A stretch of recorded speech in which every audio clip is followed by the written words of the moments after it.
I've always felt a strange comfort in the snowy plains near my childhood home.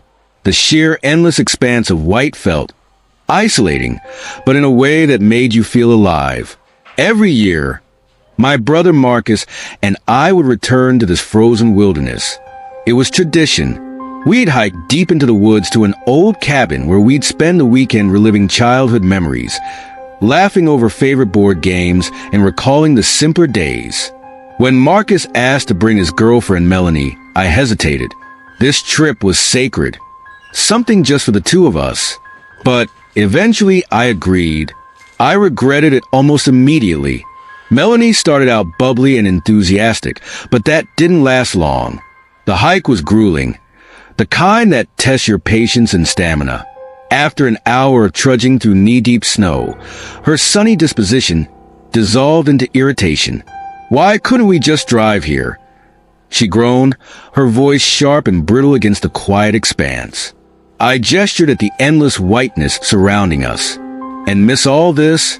She rolled her eyes. It's just snow, Steve. I don't get the big deal. Marcus tried to placate her, wrapping his arms around her shoulders. Come on, babe. It's part of the adventure. I'm just tired of walking, she muttered, her breath visible in the frigid air. I shook my head and kept moving, letting their bickering fade into the background.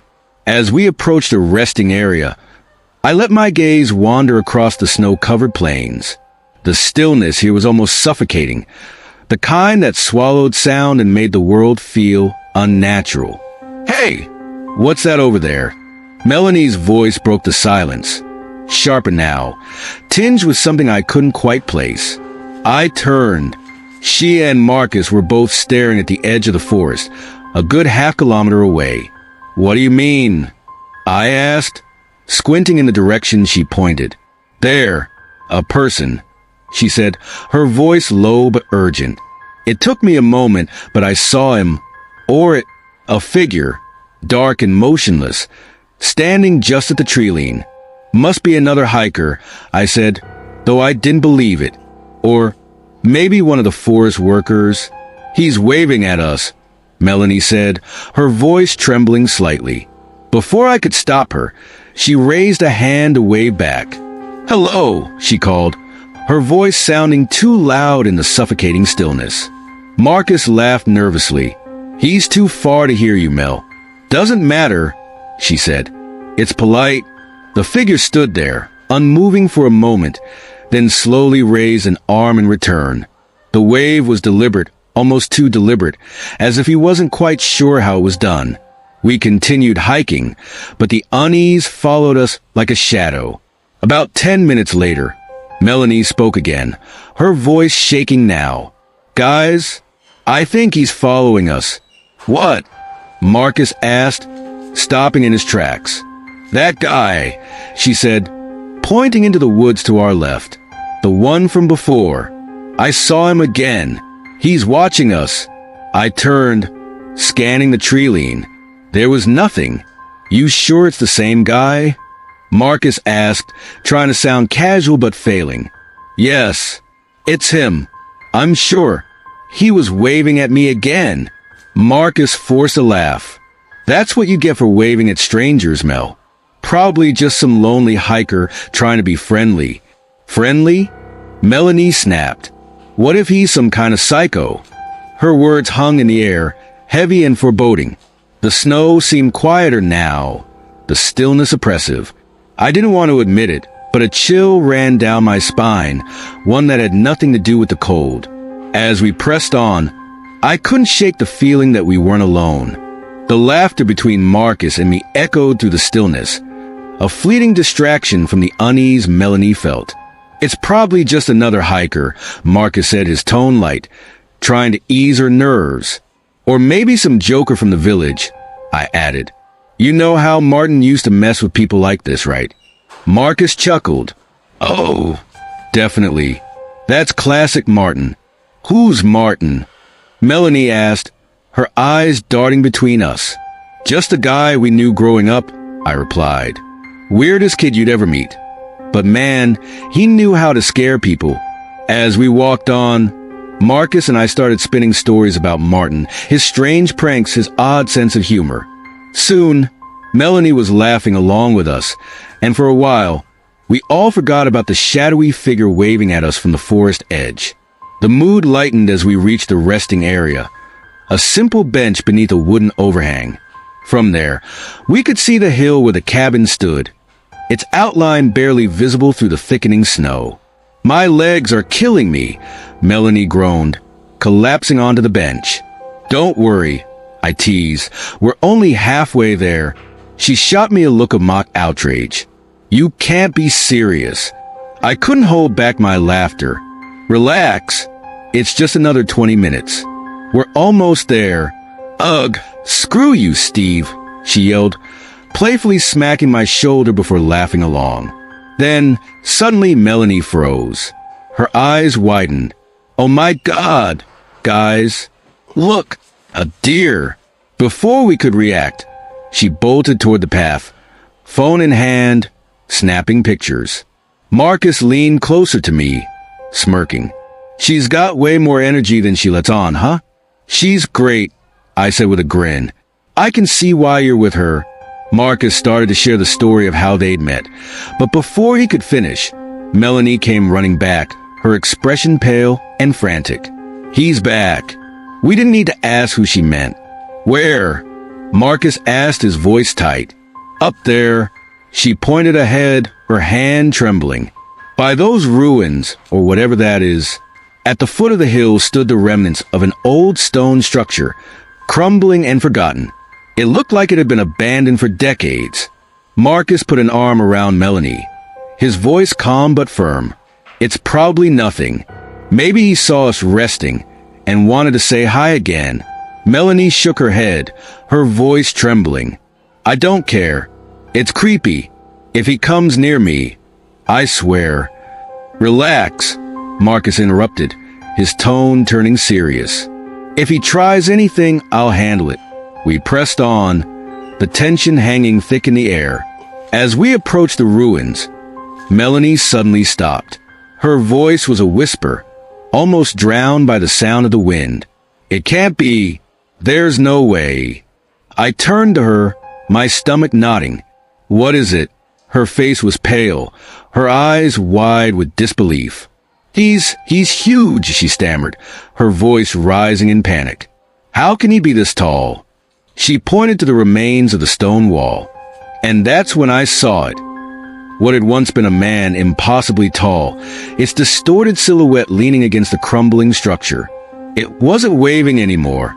It just stood there, motionless, watching. I thought the walls of the ruin were just a meter or so high. But when Melanie pointed it out, I realized I'd been wrong. Terribly wrong. The two remaining walls stood at least 3 meters tall. "You probably just saw it wrong from a distance," Marcus said, trying to dismiss her fear.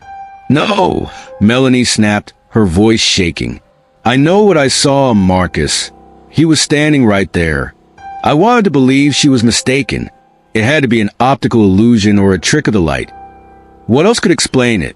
But the unease in her voice planted a seed of doubt in my mind. "Let's get the cabin," I said, trying to sound confident. "If someone is following us, we'll be safe there." Melanie hesitated, her lips pressed tight like she wanted to argue. But then she just nodded, her eyes darting nervously to the surrounding trees. It wasn't long before we reached the cabin, and as I unlocked the door, I noticed her gaze constantly shifting, scanning the woods for any sign of the towering figure. 2 turns of the key, and the door creaked open. Inside, the cabin was just as Marcus and I had left it the year before. Rustic, familiar, and oddly comforting.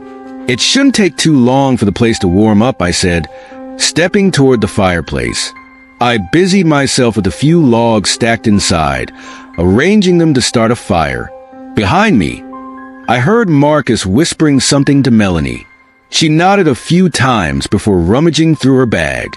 Her attention was palpable. As the fire began to crackle, I prepared some coffee and brought a mug to Melanie. She was on her phone, scrolling through Facebook. "Really?" I asked, raising an eyebrow. She glanced up, sighed, and put the phone down. Fine. Not like there's any internet out here anyway. For a moment, she looked like she might cry, but then she laughed softly, taking the cup from my hand. A few minutes later, Marcus returned from upstairs with a big box of our old board games. Most were simple childhood classics, Monopoly, Scrabble, but buried beneath them was our game, a makeshift Dungeons and Dragons style board game we created as kids. Melanie's mood seemed to lift as we reminisced. Even she was eager to play. It wasn't the mechanics of the game that made it fun, though. It was the stories we told while playing. Monsters we imagined, battles fought, and the legendary final boss. After the first round, I realized we'd need more firewood. The small pile near the fireplace wouldn't last through the night. I'll go grab some more wood, I said, pulling on my heavy winter coat and boots. The others nodded, caught up in setting up the next round. Stepping outside, I was struck by how quickly the landscape had changed. During the day, the snow-covered woods were a serene winter wonderland. At night, they were something else entirely. The trees loomed like jagged shadows, and the silence was oppressive, broken only by the faint crunch of my boots. I forced myself to focus, pushing aside the growing sense of unease. We were alone out here. We had to be. Reaching the stack of firewood, I began picking up logs one by one. My hands moved quickly, trying to ignore the creeping sensation that I was being watched. Then I heard it, a faint crunch in the snow. I froze, the cold air biting at my exposed face. Slowly, I turned toward the sound, my breath fogging the air in front of me. The woods were still, but I could feel it, the undeniable presence of something watching, waiting. "Hello," I called out, my voice shaky, cracking under the weight of the silence. No response. But as I turned back to the woodpile, I caught movement out of the corner of my eye. Something tall, impossibly tall, disappearing into the shadows between the trees. I couldn't shake the feeling that something wasn't quite right. The stillness of the night, usually so peaceful, felt suffocating. As I stacked the last of the logs into my arms, a faint crunching sound reached my ears. It was subtle, but distinct, like someone stepping lightly through the snow. My head whipped around, eyes scanning the darkened woods. There was nothing, no movement, no sound, save for the faint rustle of the trees swaying in the breeze. Probably just a branch breaking under the weight of snow, I muttered to myself, trying to steady my nerves. With a determined breath, I turned back toward the cabin. Halfway there, another sound stopped me cold. This time, it wasn't just a crunch. It was a low, deliberate crack, as if someone had intentionally snapped a twig beneath their foot. I spun around, my eyes darting toward the source of the noise. For a fleeting moment, I thought I saw a shadow, a figure, moving through the trees. It was there, and then it wasn't, slipping silently into the darkness. The hair on the back of my neck stood on end. My grip on the logs tightened, and my heart pounded in my chest. "Need any help?" Marcus's voice shattered the silence, and I nearly dropped everything. Logs tumbled from my arms as I turned, wide-eyed. "Jesus Christ, Marcus, don't sneak up on me like that." He was laughing, of course, oblivious to the dread that gripped me. He bent down to gather the logs I dropped. "You're always such a wuss in the dark. It's hilarious." I wanted to tell him about the shadow I thought I saw, but as I glanced toward the cabin, I noticed Melanie standing in the doorway, watching us. I decided against it. Maybe it was just my imagination. The cold, the dark, the isolation. It could all play tricks on your mind. Inside, the warmth of the fire was a welcome contrast to the chill outside. Melanie handed me a steaming mug of mulled wine as we stacked the logs beside the fireplace. "Thanks," I said, rubbing my hands together and taking a sip. The wine burned just enough to chase away the cold, but it couldn't quite banish the unease lingering in the back of my mind. We sat together for a while, chatting and laughing, until Melanie yawned and said she was ready to sleep. Marcus offered to show her to their room upstairs, leaving me alone with my thoughts. As the fire crackled in the room filled with the smell of warm wine and burning wood, I heard it again, a scratching sound. It was faint, almost imperceptible, but enough to make me freeze. It seemed to come from the side of the cabin, the low, steady scrape of something dragging against the wooden walls. I told myself it had to be tree branches swaying in the breeze, but the sound was too rhythmic, too deliberate. I stood by the stove, refilling my mug, when Marcus's voice called down from the stairs. "Hope you save some for me." "Plenty left," I replied, forcing a smile that no one could see. "Hey," he continued, his tone shifting. "There's something I need to talk to you about." I sighed, expecting another lecture about our dad's book. I know. I'll read it eventually. It's not about the book." His voice was serious now, heavier. "It's about the cabin. Dad wants to sell it." The words hit me like a punch to the gut. "What? This cabin? Our cabin? He can't sell it. We've spent so many winters here." Marcus shrugged. "We only come here once a year. Dad doesn't see the point in keeping it." I opened my mouth to argue, but then it came again, the scratching. This time, it was louder, more insistent, and it was coming from the back of the cabin. I stood frozen, staring at the mangled hole in the cabin wall where the window had been just moments ago. The sheer force of the creature's attack had reduced the wood and glass to splinters. Inside, everything was deathly silent, save for the faint creak of the trees swaying in the breeze. The thing, whatever it was, had disappeared into the night, its massive, hulking form vanishing as though it had never been there at all. But I couldn't forget the sound of its piercing scream, or the sight of its grotesque face.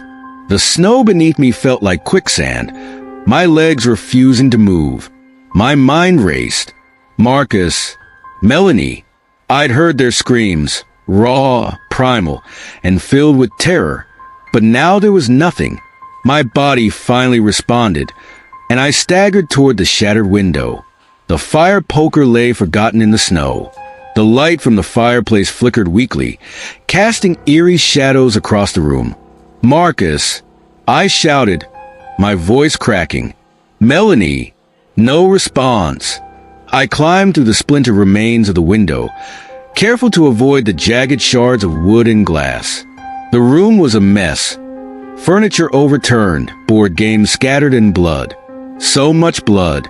The walls, the floor, even the ceiling. It was everywhere. My stomach churned, and I struggled to keep from retching. "Marcus." I called again, my voice trembling. A faint sound, a gurgle, came from the corner of the room. My heart leapt, and I rushed toward it. Marcus was there, crumpled against the wall, his chest heaving with shallow breaths. His face was pale, and deep gashes ran across his torso. "Marcus." "Oh, God." "Hold on."